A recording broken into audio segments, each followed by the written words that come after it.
अफगानिस्तान के अंदर तालिबान के कब्जे के बाद से लगातार ये सबकी नजर इस बात पर है कि अंतर्राष्ट्रीय समुदाय यानी कि तमाम दूसरे देश इस पर किस तरह का रुख अख्तियार करेंगे।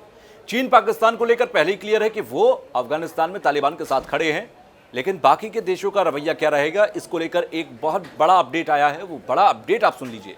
ये बड़ा अपडेट ये है कि तमाम देशों ने आर्थिक तौर पर प्रतिबंध तालिबान के ऊपर, अफगानिस्तान के ऊपर लगा दिया है। नमस्कार, मेरा नाम तुषार कौशिक और इस वीडियो में आप जानेंगे कि किस तरीके से अब आर्थिक तौर पर तालिबान को बांधने की कोशिश की जा रही है, उसको सबक सिखाने की कोशिश की जा रही है। दरअसल 60 देश ऐसे हैं जिन्होंने आर्थिक तौर पर प्रतिबंध अफगानिस्तान पर लगा दिया है और यह प्रतिबंध बहुत बड़ा प्रतिबंध है, क्योंकि अब से 1-1.5 साल पहले, 2 साल पहले अफगानिस्तान को एक बड़ी मदद देने की बात की गई थी और इन 60 देशों ने यह तय किया था कि ये सब मिलजुल कर अफगानिस्तान के विकास के लिए, अफगानिस्तान के सुरक्षा और आंतरिक विकास के लिए हम ये मदद करेंगे। तो पैसों की मदद को लेकर जो तमाम देशों ने फैसला किया था, 60 देश थे, इन 60 देश ने फिलहाल अब उस पर ही फैसला किया है कि उस पर प्रतिबंध लगा रहे हैं। अब दूसरा आते हैं अमेरिका पर। अमेरिका की हम बात करें तो अमेरिका ने अपने देश के अंदर जो तमाम अकाउंट्स हैं अफगानिस्तान के, उन सबको सीज कर दिया है। विदेशी मुद्रा संकलन की अगर हम बात करें तो न्यूजीलैंड के पास बैंक में विदेशी मुद्रा सबसे ज्यादा अफगानिस्तान के संरक्षित है, उस पर यहां पर रोक लगा दी गई है। आईएमएफ की बात करें, अगर आईएमएफ की बात करें तो आईएमएफ की तरफ से $460 मिलियन की अफगानिस्तान को मदद मिलती थी, उस पर भी रोक लगा दी गई है। उस मदद को अब इनकैश नहीं कर पाएगा अफगानिस्तान। इसके अलावा भारत की हम बात करें, भारत लगातार इस बात की आवाज उठा रहा है कि अफगानिस्तान के अंदर जो हो रहा है वो जुल्म की जाती है और ऐसे में उस पर नकेल कसनी चाहिए।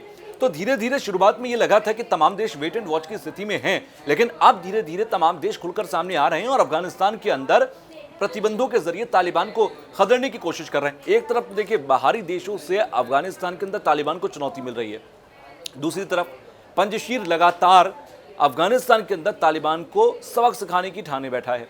लेकिन तीसरी तरफ चीन लगातार समर्थन में है। चीन का यह कहना है कि अमेरिका ही इसके लिए जिम्मेदार है, क्योंकि अमेरिका को इस तरीके से आतंकियों के हाथ में छोड़कर अफगानिस्तान को नहीं चले जाना था। अब अमेरिका को वो दोष दे रहा है, लेकिन वो तालिबान के साथ पूरी तरह से खड़ा है। उसका कहना है कि अफगानिस्तान में जो हालात हैं मैं उसके लिए नहीं छोड़ूंगा। तो ऐसे में चीन की तरफ से स्पष्ट स्थिति है कि वो तालिबान के साथ खड़ा रहेगा और यही सबसे बड़ी मुश्किल की बात है, क्योंकि चीन हर कोशिश करेगा कि वो तालिबान को अपने कब्जे में रखे और उसका इस्तेमाल फिर एक कंधे की तरह पूरी दुनिया को टारगेट करने में इस्तेमाल करें।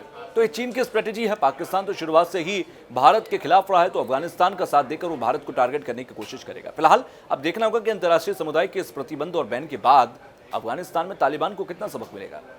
आपके पास अगर कोई जानकारी है तो नीचे कमेंट बॉक्स में लिखिए, लाइक कीजिए, वीडियो को शेयर कीजिए और ज़्यादा से ज़्यादा शेयर करने के बाद हमारे चैनल को फॉलो और सब्सक्राइब जरूर करिए।